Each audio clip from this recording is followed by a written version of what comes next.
Hey guys, and welcome to another episode of the Stone Age Gamer. Today's episode is called The Wrong Kind of Toothpaste. Enjoy.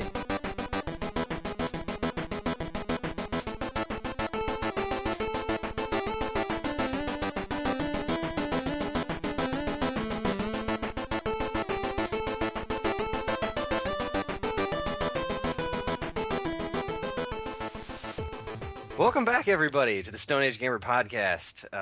My name is Chris. I'll be your host for the evening. And with me tonight, as always, is Mr. Dan Ryan. Good evening, everyone. Mr. Dean DeFalco. Holla, Bert! And Mr. Mike Sheridan. Castlevania.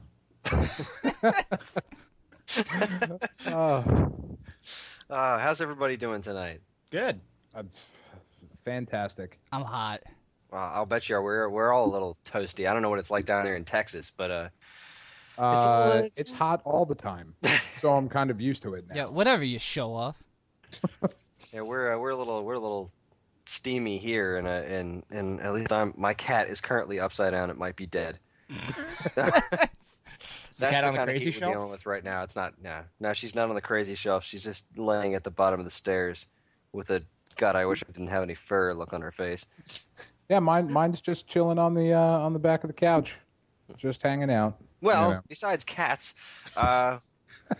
welcome to a new episode of the show. We're gonna do a little bit of piece on some digital dumpster diving. Basically, we're looking at a handful of good deals on the internet and some download services, things that may have been overlooked or things you may have forgotten about. Just our favorite deals. But before that, we're gonna do a little what have we been playing? So we're gonna do a quick run around the room. Mike, what have you been playing? It's an obvious. I've been playing Castlevania on my 3DS. Which one in particular? The first one. Oh, so you've literally been playing Castlevania. Yeah.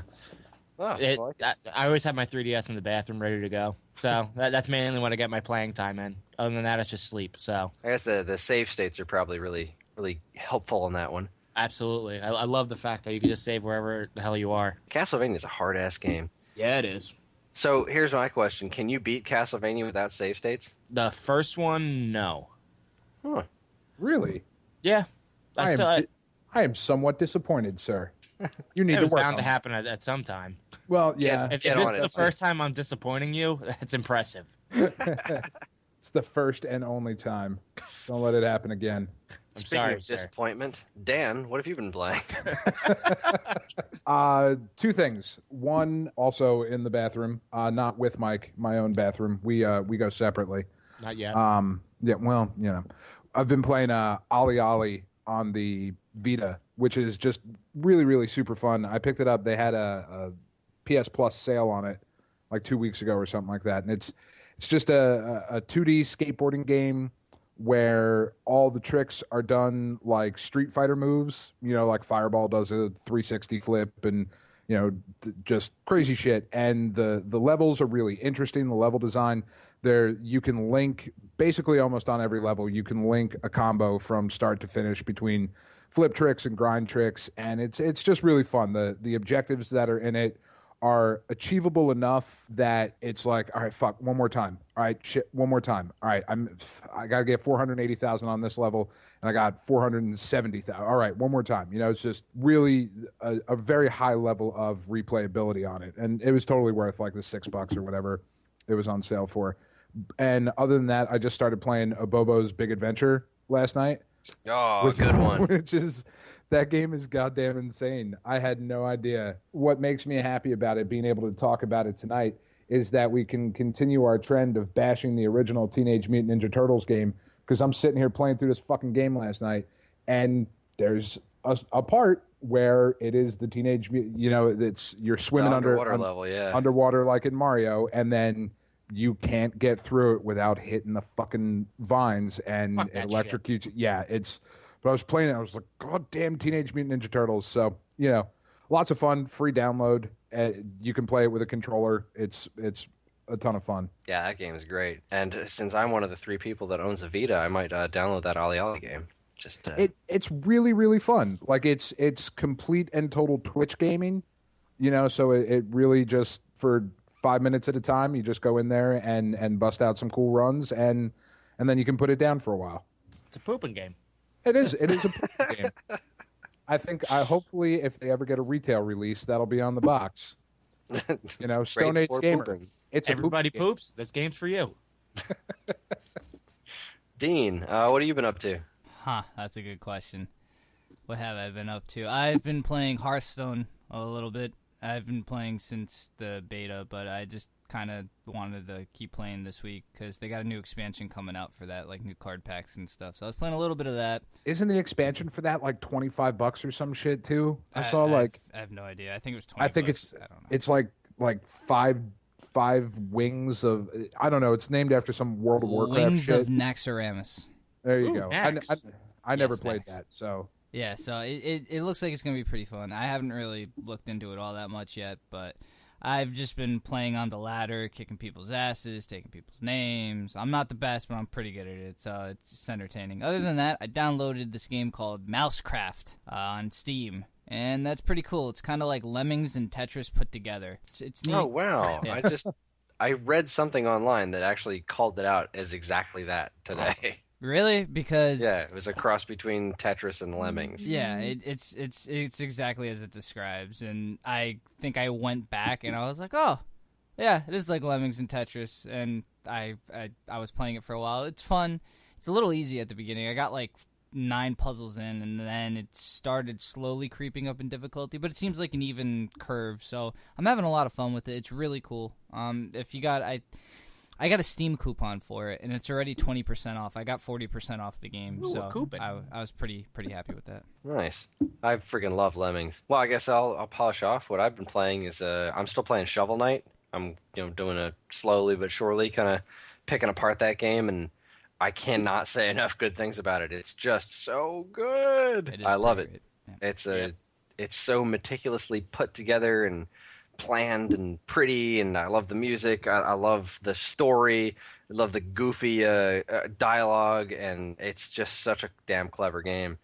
And the other one I haven't played yet, but I picked up at my local game shop, Digital Press, a boxed copy of Plaque Attack for the Atari 2600, which is a game about teeth, and you are a tube of you are a sentient tube of toothpaste named Freddy Fluoride, and you basically it's almost like a cross between Space Invaders and Missile Command.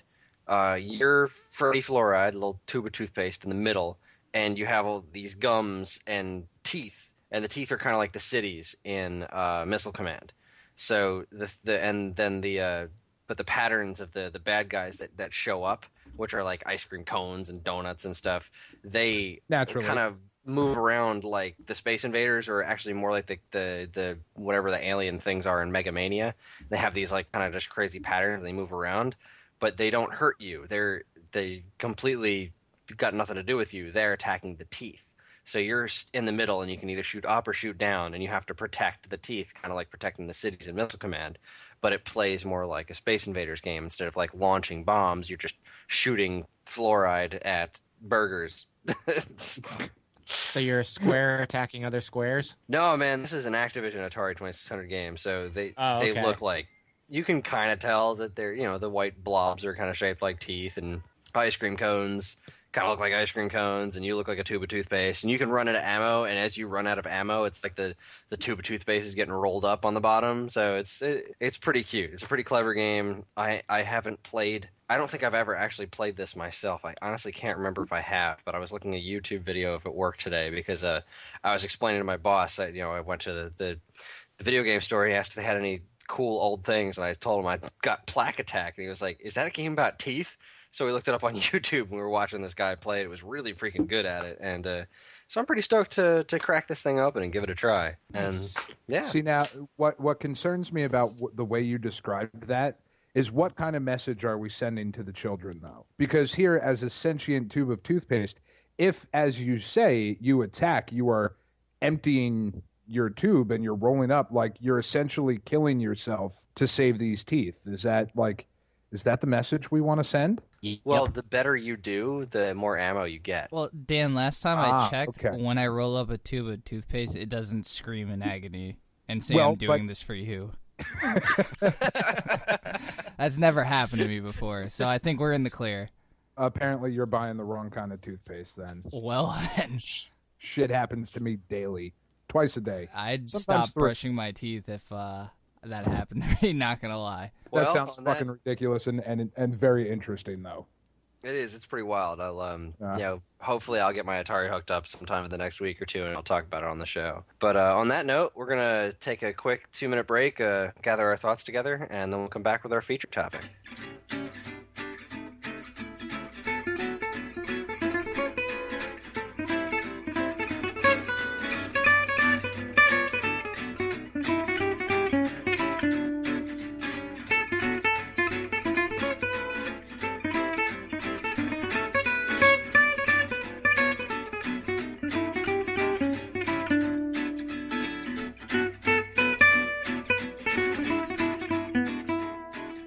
Welcome back, everybody. That was a fun little break.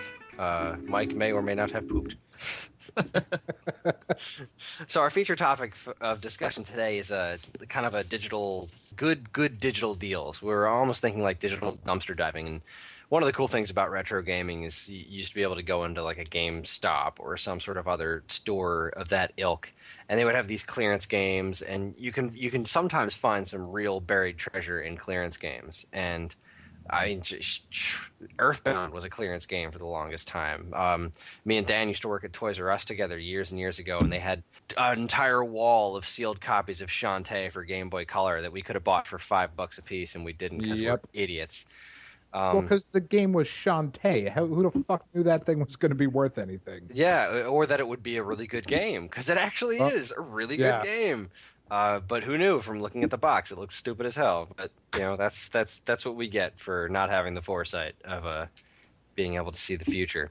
So we're looking at the kind of great deals that exist in the digital age, and there's a considerable amount of that stuff on just about every platform. We have digital sales all the time. I mean, Steam, the annual Steam sale is like a ridiculous experience. PlayStation Network has sales plus PlayStation Plus. So there's a lot of really good deals on digital stuff, but we're going to highlight some of our favorites. So let's kick off with Dean. Dean, what's your pick for this? So my pick is Rogue Legacy. If you guys haven't played that, basically what that is something close to, I guess, Castlevania Symphony of the Night, where you got this whole crazy map going on that you could run all over the place with and everything. You can level up your character, get new items and everything. And it's very, very simple premise. It doesn't have a story like Symphony of the Night. It's just you go in there, you kill the mini bosses of each of, I think it's 4 different worlds, which kind of links into this one gigantic castle. And then you finally fight the big boss who's at the beginning of the castle. It's a really, really cool game. It's 8-bit or 16-bit maybe. It's got a very retro look to it. The game's only $15. I can't recommend it enough. I've had so much fun with it. I probably played it till like I was level 120. The cool part is that when you beat the mini bosses one time, you can actually go back on a harder level, or I guess it's on a harder level that's already implemented in the game. There's no extra difficulty settings you have to attach or anything like that. It just kind of automatically does it for you. Probably the coolest part about this game is the fact that when you die, this sort of lineage happens where your genetics, I guess, are passed down to an ancestor of yours, and they get like weird defects. Like one is dwarfism and you're super tiny. Another one is IBS, irritable bowel syndrome, which when you jump you start farting all over the place, it's great.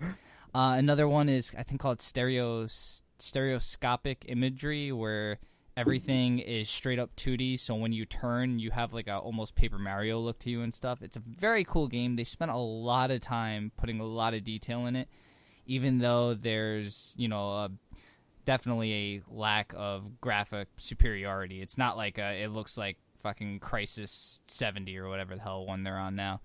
Yeah, I'm looking at a trailer for it right now, and it's really cool looking. It looks very enhanced 16-bit, so it's got this kind of 16-bit sprites, but with more animation and effects and some level of modern power added to it. So it handles really well. I don't think you need an incredibly heavy-duty computer. That's where I bought it on Steam to handle it. One downside is you have to use a controller. You can't not use a controller. It doesn't work without a controller, which is probably for the best, because doing this with a keyboard, I don't know how the hell you would make that work. Besides that, there's a lot of really cool unlockables in the game, a lot of stuff you could purchase.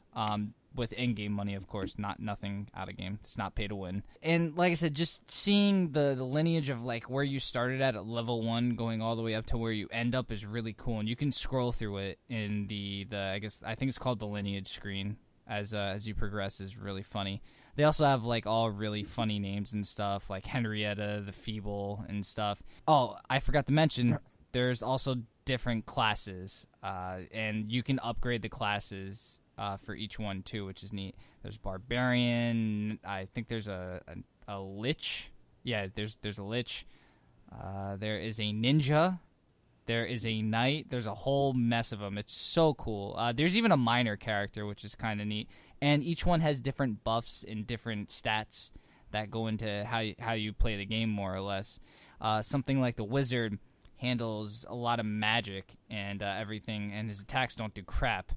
But his magic is so powerful, and it's like an extra buff on top of that. Like normally if you used magic with, say, I think it's the ninja, wouldn't really do that much. It's like a small fireball, but when you do it with the wizard, he shoots like 6 fireballs out in different directions, and then they come back, I think, at the targets if they miss or something. It's really, really cool. So yeah, for $15 you probably get easily 40 hours worth of gameplay. So if you guys are talking about deals, that's probably where I would end up if you got a decent PC and you want something cool to play. Quick little sidebar. This game was made by a company called Cellar Door Games, and the only other game they've published is a game called Don't Shit Your Pants.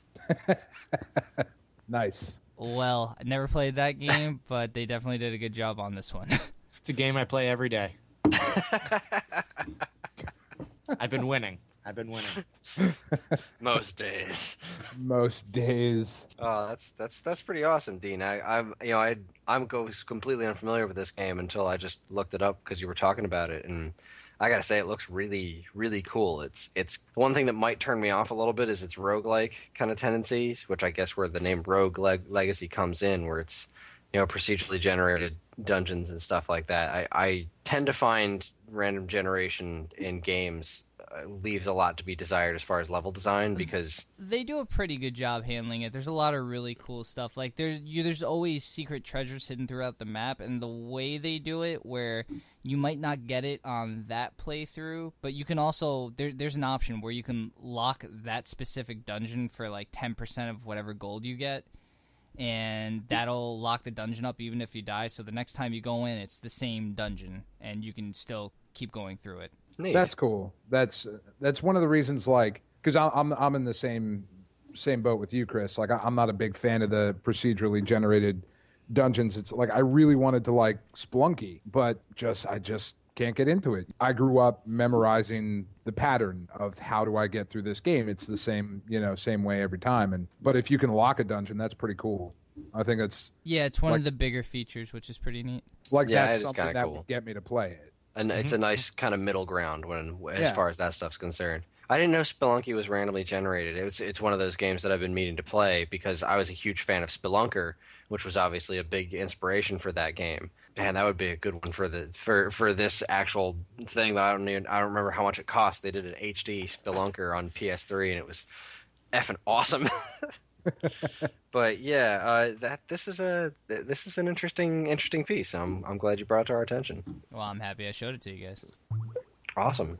Dan, what's your pick? All right, well, for mine, I'm going with Guacamelee Super Turbo Championship Edition, which is the updated version of just Guacamelee, which came out last year in April, I believe. This one just released on July 1st. It released on PS4. It's $15 on PS4. I think it's $15 on the Wii U. And for the month of July, if you have the Xbox Live Games with Gold, it is the free game for, I believe it's both the Xbox One and the 360. I'm not sure. I don't own either Are you system. serious? So yeah. I could be wrong, but I hope I know you're it's right. I know it's definitely for the bone, but I think it's for the 360 as well because I hope it is. it didn't release on the 360 last time around. So at this point now, it's basically on everything. There's a version on PS3, there's a version on Vita, there's a Windows version. You can get it on Steam, and like I said, they're all about $15, and it's so incredibly worth it to me. This is one of the most charming and fun games that I've ever played. It was so good, and it only takes you're going to get about 10 hours of gameplay if you really go through and try and 100% the game and get the platinum. It'll take you about 10 hours, but they are just such a joyful 10 hours. The story is super cool. You start off as an agave farmer named Juan Aguacate, I believe is how you pronounce it, and you go back into town to help the friar, and the El Presidente's daughter shows up, and there's an explosion at El Presidente's mansion, and you go in, and there is a fucking evil skeleton Charo that is taking her hostage. You go to fight him, and the very first fighting action you have in the game, he kills you in one hit. It's like, well, fuck, man, how that sucks. I start off kind of weak. You go into the land of the dead. You meet a spirit guide kind of character called Tostada, and which sounds like it should be offensive, but it's really not. But you meet this character called Tostada, and she gives you a luchador mask, and you become this all-powerful luchador, and you spend the rest of the game kind of leveling yourself up with Metroid-style power-ups throughout the game. You break, they call them Chuzu statues in this one, but they look exactly like Chozo statues. Exactly Chozo statues. And every time you break one, this little goat human anamorph thing comes out, and he gets pissed at you and talks shit to you for breaking his statues. And it's the writing is really funny. There's not voice acting in it, but the writing itself is really funny. The game plays fantastic. It controls so well. The combat is super fluid and super fun. It's just such a badass game. And like really the thing that sold it for me, and I made a list because I wanted to make sure I got these in here. The references that they put into this game really stand out in my mind as showing that Drinkbox Studios, the guys who made this game, are big time geeks and are big time gamer nerds from like when we were kids too, right? Here's what you got in there. You've got memes and video game references. You've got Business Cat, Bachelor Frog, Super Mario Brothers, Metroid, Majora's Mask, Mega Man, the Triforce itself, Link himself, Luigi, Minecraft, Viva Pinata, Super Meat Boy, N+. There's a reference to Salvador Dali in there. The Oh Really and Yeah Really owls, Grumpy Cat, the Me Gusta meme, IKEA Cat, Drinkbox's other game, Mutant Blob's Attack, Donkey Kong, Wreck-It Ralph, the Gentleman Smoking meme, Castle Crashers, Samba de Amigo, Insanity Wolf, Trollo, a Cactar, Strong Bad, Bane and Batman. There's a fucking Grim Fandango reference in there, which makes me really happy. Pedo Bear, VVVVVV, Destructoid, Giant Bomb, and Jose Guadalupe Posada, who was a Mexican political cartoonist that worked in the late 1800s, early 1900s. You've seen his work. He's got a lot of really famous Dia de los Muertos stuff that's out there. I've got some of his stuff on pint glasses, which makes me really happy. His artwork's super cool. There's some references to him in the game as well. It's so fucking fun. Totally worth your money. Go buy it. Or if you have Xbox, just go get it free. You can't get any better than that. I really hope that's true. Yeah, when this game first came out on PlayStation 3, I downloaded it and I played through about, I'd say maybe about half of it. I got distracted by something, which often happens with me. And plus, I'm not nuts about the PlayStation 3's D-pad. The DualShock's D-pad has always been bothersome to me. And yeah, it's not great. The PS4, the DualShock 4 controller, much better. Yeah, but I remember playing through this game and thinking to myself, this is a Nintendo game. Like, I'm playing through it and thinking, this is a freaking Nintendo game. I mean, look at all these references. Half the references you mentioned are Nintendo properties, and you can tell these people grew up on Nintendo games. And when I heard that they were doing the Super Turbo Championship Edition and it was coming out on Wii U, I was just like, well, I'm double dipping on this game. I got no Yeah, choice. I have to download this, and I did. I actually went on to the deluxe Nintendo Deluxe digital deluxe program. That was it.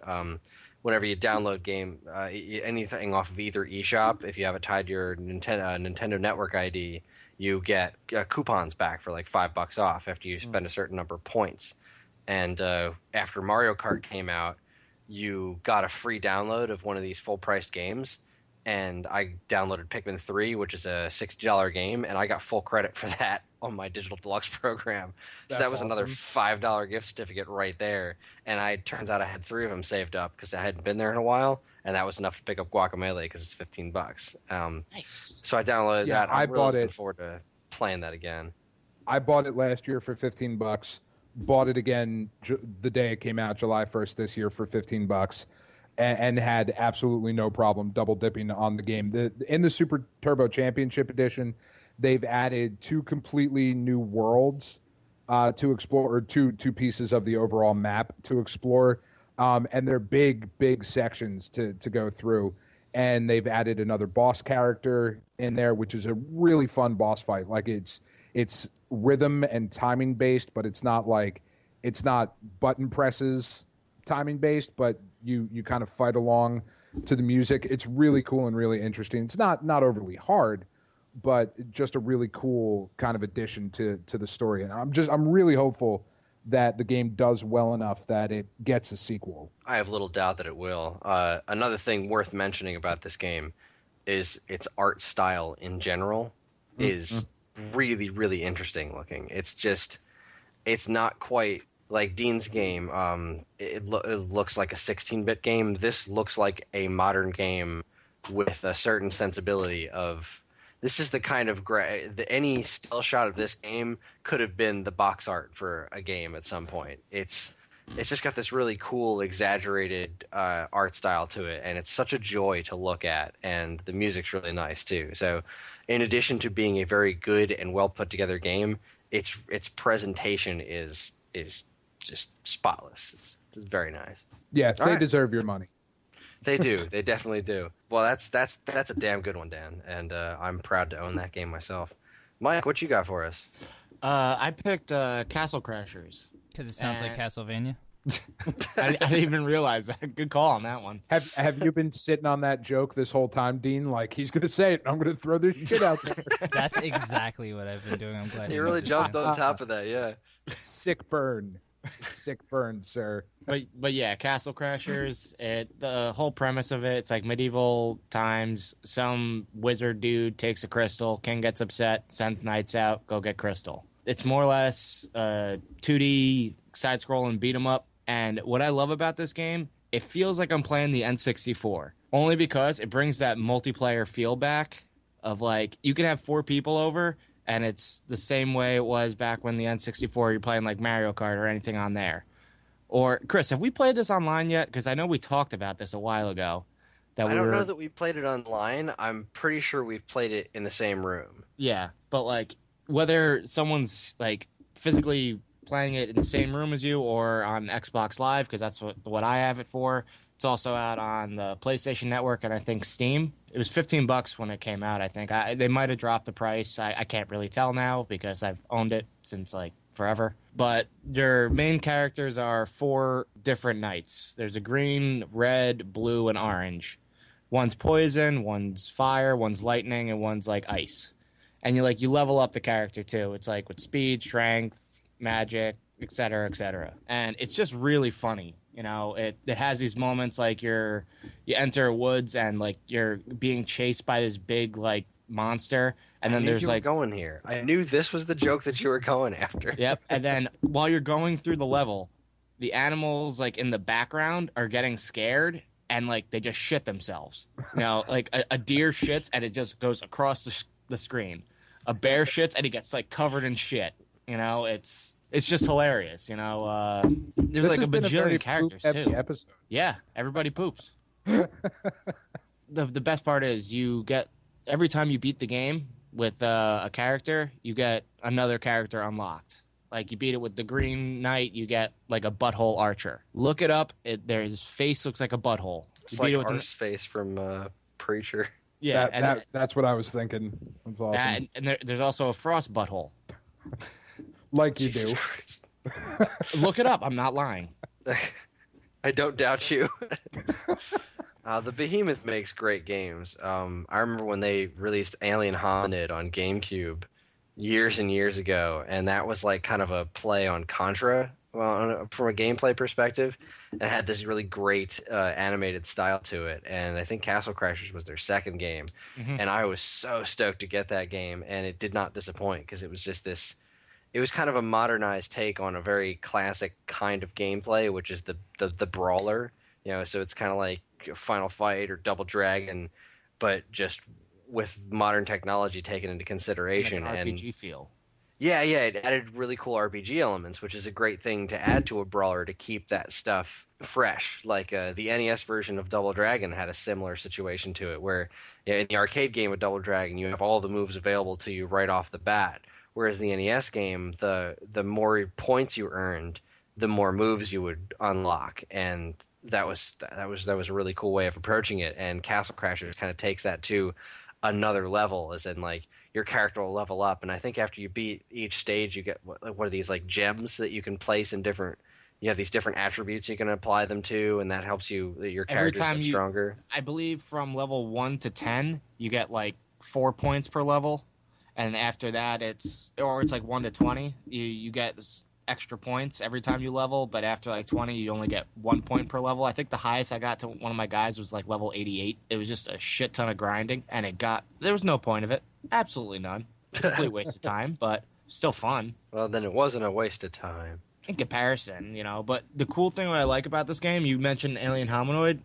If you bought that on Xbox Live, you get to play as him in the game. Oh, you can be the hominid? That's cool.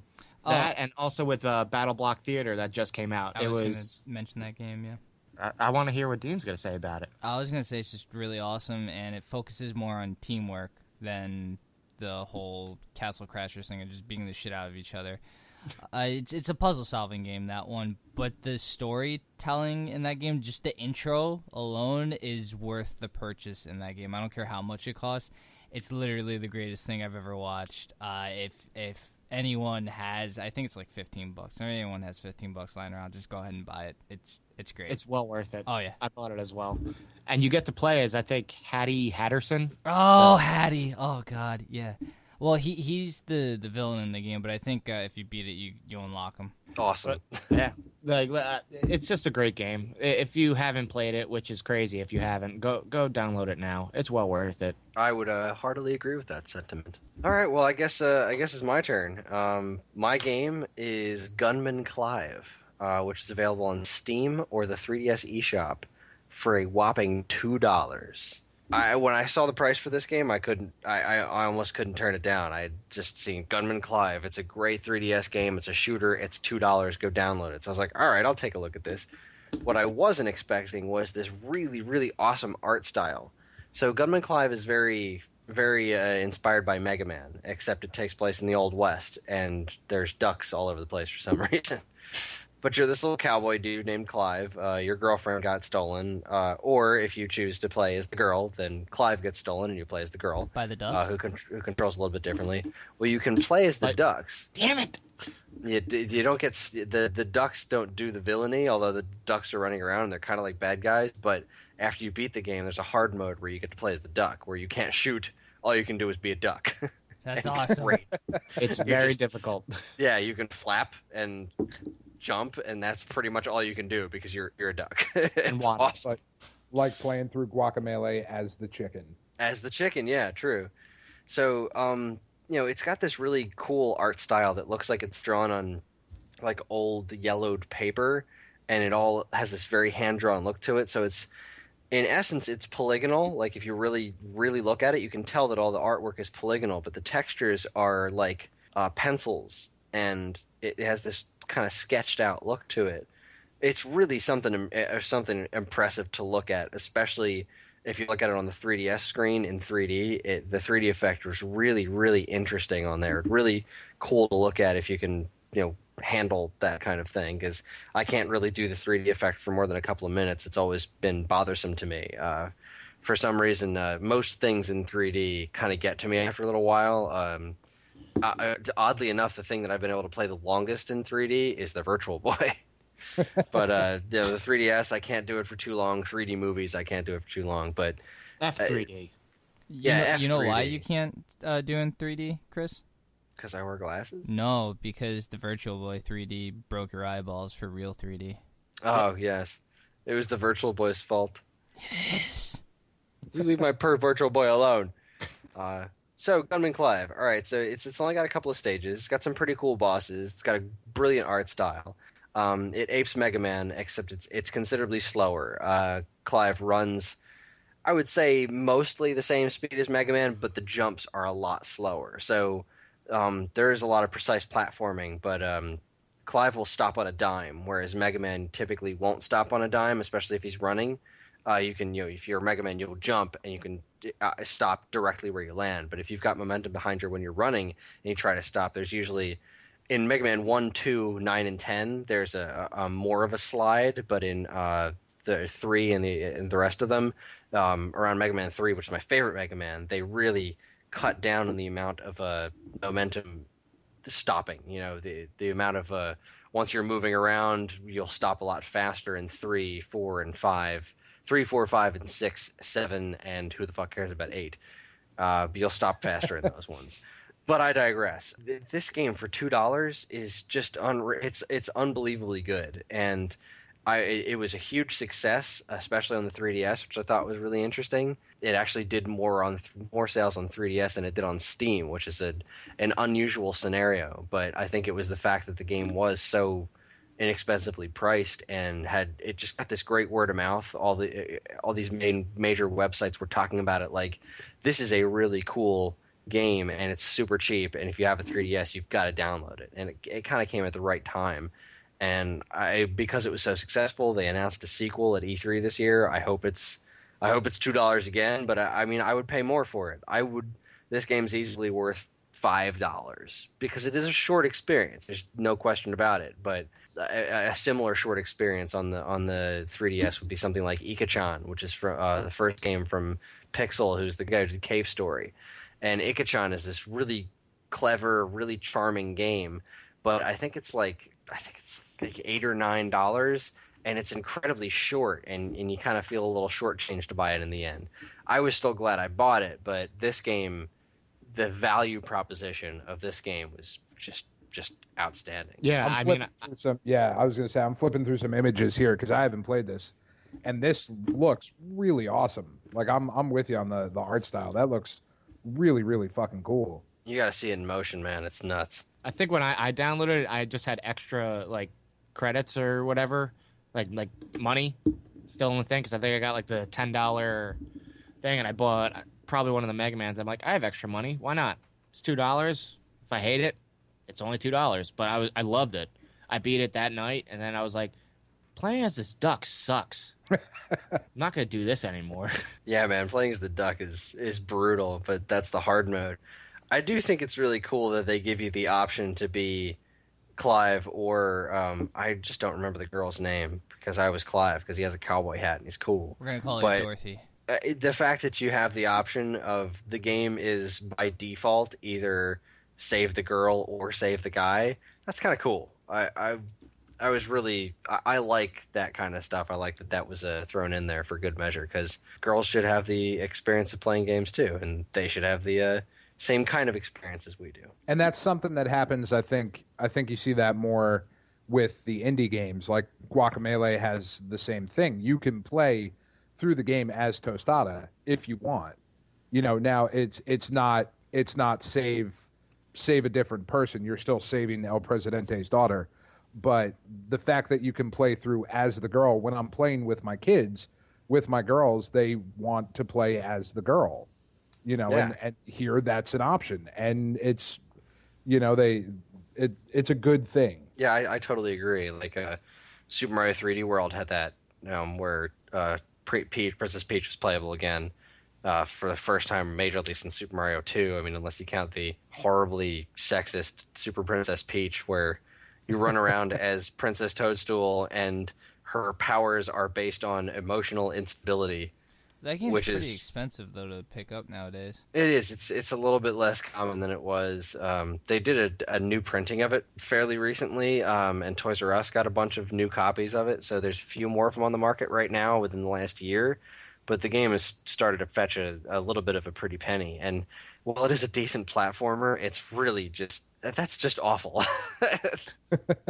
You press a button and she cries. You press another button and she gets angry, and it's all based on emotional instability and unpredictability. And if that's not a Japanese culture thing, I don't know what is. But the game's not all that progressive and not all that flattering towards women, which is a kind of a shame, because Princess is a pretty cool character in Mario 2 and in Mario 3D World, and you can also unlock Rosalina in Mario 3D World, and I like it when there's an opportunity for there to be good girl characters in games, because you don't see it enough, and it's strange that in this industry that still hasn't come up as much as you'd think it would. I mean, Rayman Legends was another great example of having a strong, awesome female character. Like, there's this Viking chick, I can't remember her name, but carries this big old battle axe, and she's controls just like everyone in the game and controls exactly the same. But it's cool that there's a girl character that you can pick from right from the get go, and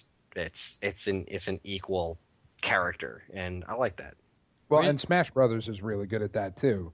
Yeah, and this new Smash Brothers seems to be even hitting that up further. I mean, you've got Rosalina, Peach, Sheik, Zelda, Samus, Zero Suit Samus. Does Kirby have a gender? Kirby is a Kirby. That's it. He's of the blob gender. He could be whatever he wants. Where's Daisy at, man? All right, you mentioned where's freaking Princess Daisy? Where's she at? No, she's in Mario Kart. That's not enough. There you go. She needs to be in more than that, man. Like, where's she at? That's not cool, bro. Like, I want to go back to her world, man. Yeah. You mean the Fever Sarsaland? Dream world with the freaking like totem heads and? Dude, all of Mario's a fever dream world, for crying out No, loud. that was nuts, dude. There were karate masters in that one, and the Easter Island heads and flies. You're in a submarine? Yeah. That was awesome. Yeah, That the was submarine so was pretty awesome. cool. The submarine level and the plane level. Yeah. I love Super Mario Land. I freaking love that game. Oh, it's a great game. I'm not saying anything about that. I'm just saying that the enemies were definitely out of the ordinary. Well, everything. Well, see, that's the thing. Everything at that point in Mario was out of the ordinary, because there was no ordinary for Mario yet. This was pre-Mario 3. This was back when Mario still had a rogues gallery. This was, the first game was King Koopa. The second game was Wart, and then the third game. I mean, this was before Mario 3, so the third game was Super Mario Land, which the alien Tatanga. So there was a different final boss in all three of these games before Bowser became the only boss you ever fight ever. That bothers me. I mean, Super Mario Land 2 had Wario in it, and this was obviously Super Mario Land is the game that Daisy came from. But Super Mario RPG though, Chris. yeah, but the RPG games kind of becomes this subset. I'm talking about the main Mario platformers, and it's always Bowser. They're like the death metal of the metal genre. The subgenre of They're Mario. the hardcore. Yeah. Yeah, because that's the thing about Mario. It's such a versatile brand that you have, like, Mario sports games are a different genre. Mario Kart's a different genre. Mario RPGs are a different genre. I mean, it's Educational Mario. educational Mario. But even those games had Bowser in them as the villain. And he just became the stalwart. He's always the bad guy. Like he's Dr. Wily or something. And I liked it better when, Wario was a villain, when Tatanga was a villain, when... Wart. We haven't seen Wart since Mario 2. You never saw the character again outside of a cameo in Legend of Zelda: Link's Awakening. And Well, I mean, it's a technically, shame. not to spoil anything, but wasn't it all just a dream? Or was it? Where did Shy Guys come from? Where did Birdo come from? Very good question. Shy Guys, Sniffets, Birdos, all those fair. characters showed up Bombs? again. Well, Bombs, yeah. all right, Bombs well, were Super Mario Brothers too. Let's freaking And- let's lobby for this. At the end credits, at the very Bring end of the back end credits, Wart. the last thing you see is Wart's little sprite, and then laughs before it fades away. Wart 2016. Wart 2016. I want Super Mario Brothers Return to Subcon. I want a new game where you're picking vegetables out of the ground, toss them around, and I want to see Wart come back. That game was so cool.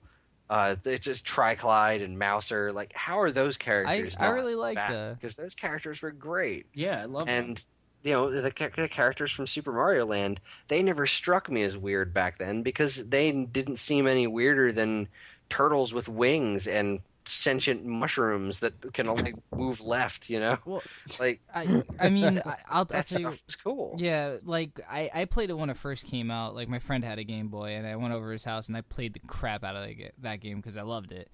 And then he got rid of his Game Boy. I didn't play it again until I don't know, maybe 5 years ago. And looking at the enemies then, and then looking at them, like I guess recently now, it was kind of weird because I was like, there's Koopas, but that's about it. Everything else is kind of weird. Just everything. Yeah, the Canopos, I think is what they're called because they're not your regular Koopas. You jump on them and instead They of having blow you up. kick the shell, they blow up. That was And cool, man. Why don't they put that? That's a cool mechanic. I like the Super Ball. Like that's also a cool power up. The Super Ball that just kind of bounces off everything. I love that game, and it's pretty simplistic by modern standards, and the controls are a little off. But I mean, it was such an early Game Boy game. But it was portable Mario, and it was such an imaginative world. The one piece of it that does stick out as a little odd is those kung fu characters. Oh god, that was When you weird. look at the artwork that they're based on, if they looked more like the artwork they were based on instead of these like kind of stick figurey people dudes, because Mario usually doesn't fight people. It's not really He did in that not game. really his thing, But in that game, you fought these little things that looked like little kung fu dudes. But other than that, nothing struck me as too unusual because everything was unusual. I played Super Mario 2 and I picked up an ostrich by its head and threw it at a little dude in a mask, I don't know. The power walking Easter Island heads were kind of scary to me. Just them charging at you at a leisurely pace for them, but fast for the screen. It was kind of creepy. They should have been wearing did have a tracksuits. strange animation cycle.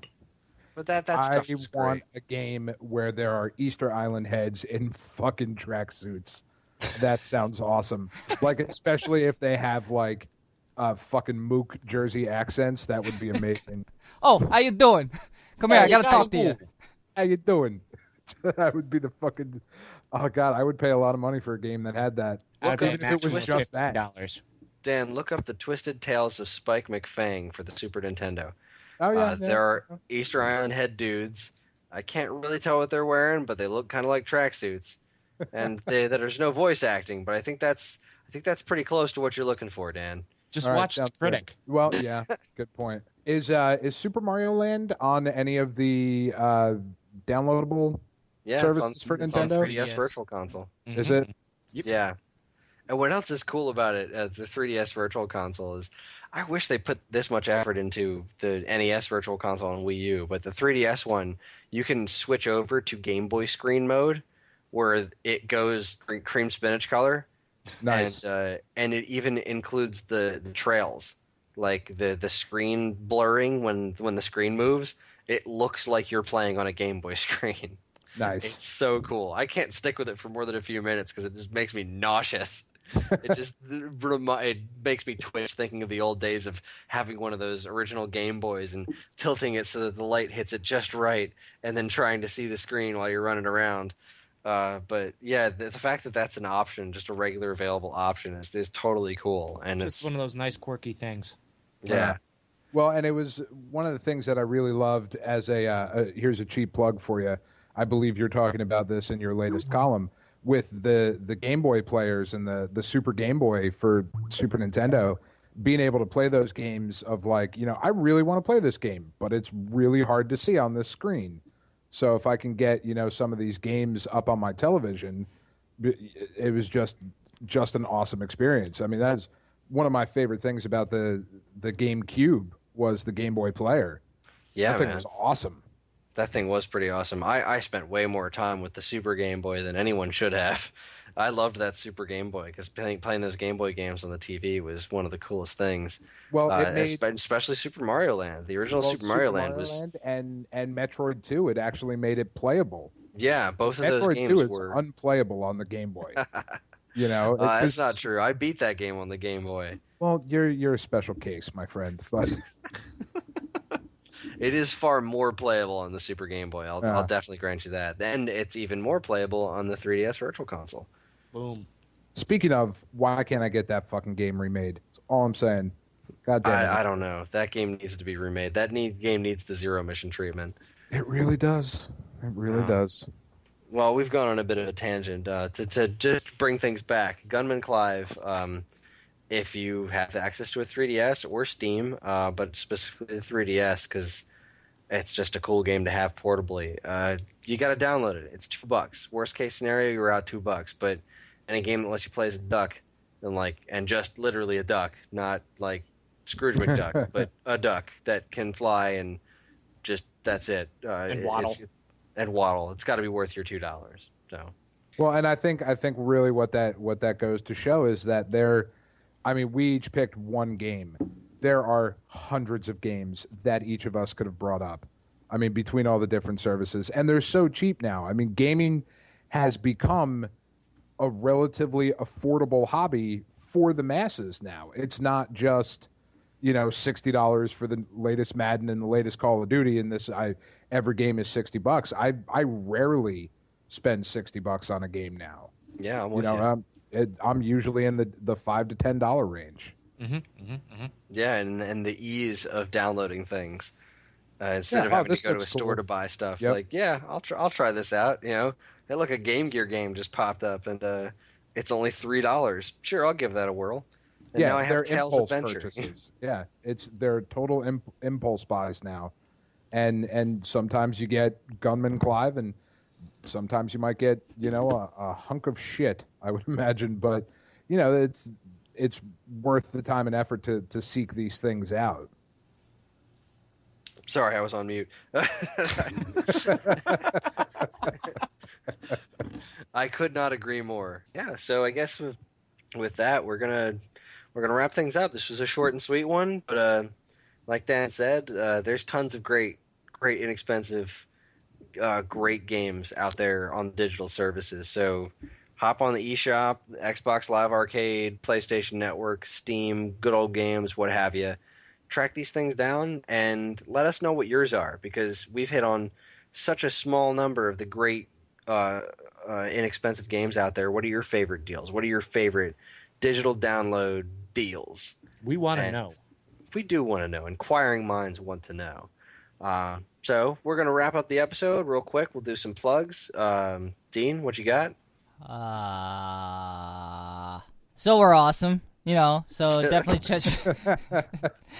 check out our website, www.g33klife.com. Once again, that's www.g33klife.com. That's where we keep all our podcasts. Along with this one, we do the Paper Cuts podcast, which is strictly comics. We do the Geek Philosophers, which covers everything under the sun, and we philosophize about shit 24/7, son. What up? That's a lot of podcasting. Yeah, and then we have this one, the Stone Age Gamer, and it's fantastic. And you can get all the episodes there for the cheap price of free. No nothing, no anything, no ads, no none of that. You just have to listen to us ramble on about stuff. And, I mean, if you're downloading our podcast, you must like it. So keep on doing that. In fact, for an easier way, pick us up on iTunes. You can subscribe to us. All the episodes are available on there immediately after they're put up on the website. So that's the easiest way to do it. Also, check out our YouTube channel. We do plenty of stuff through there. We'll be adding more content very, very soon. A lot of stuff planned. We're really, really happy about that and really excited. And did I miss anything? No, I don't believe so. We're going to be putting up some new content as far as literature goes on the I wish I could speak today, on the website. There should be some fun articles to read really, really, really, really soon. We're looking forward to that too. So again, that's g33klife.com. If you have any questions, there's a contact us tab. You can ask us anything. We might even bring it up during the podcast. Ooh. Yeah, I know, it's awesome. If you really want to get in touch with us and not go through the contact tab, I guess you can have our email, You can just be like, listen, yo, you want to see how cool I am? Listen, I got Geek Life's private email. And we'll be like, yeah, you do. That's right. This guy's got a private email.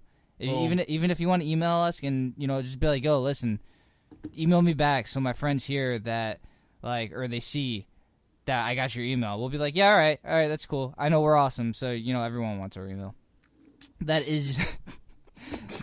I don't know where I'm going with this anymore, but that's G33KLIFESITE@gmail.com.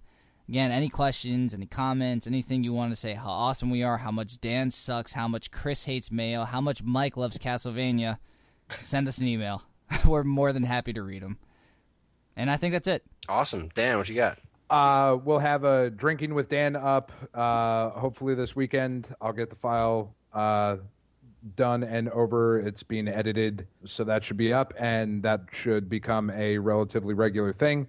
So check that out. That's about it. Watch Evo if you're listening to this in the first week of July. If we happen to get it up in time for Evo, watch Evo live because it's really awesome. And if not, go back and watch Evo on YouTube because it's amazing. And that's it for now.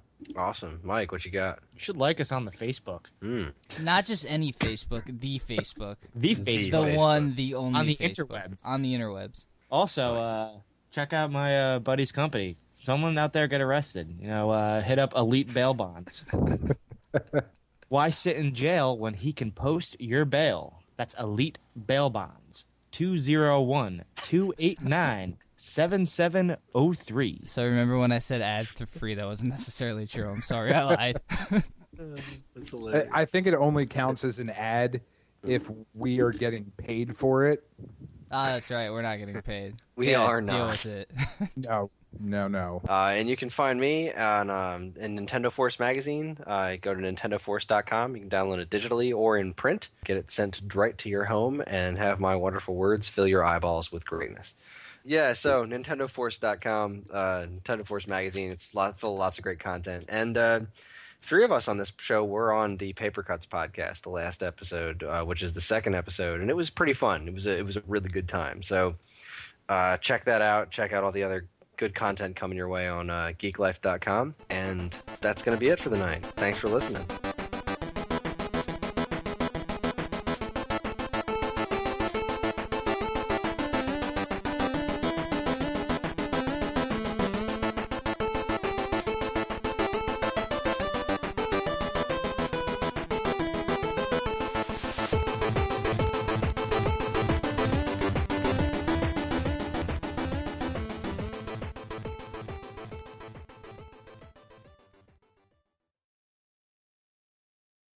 I wrote a column called Peripheral Vision where I discuss and talk about which are synonyms. Classic Nintendo. Classic synonyms? Is that what you said? Classic cinnamon. Cinnamon? I gotta say, a whole column about classic synonyms sounds like a riveting and exciting. See what I did there? Fucking read, I gotta tell you. Oh, you're an asshole and a prick.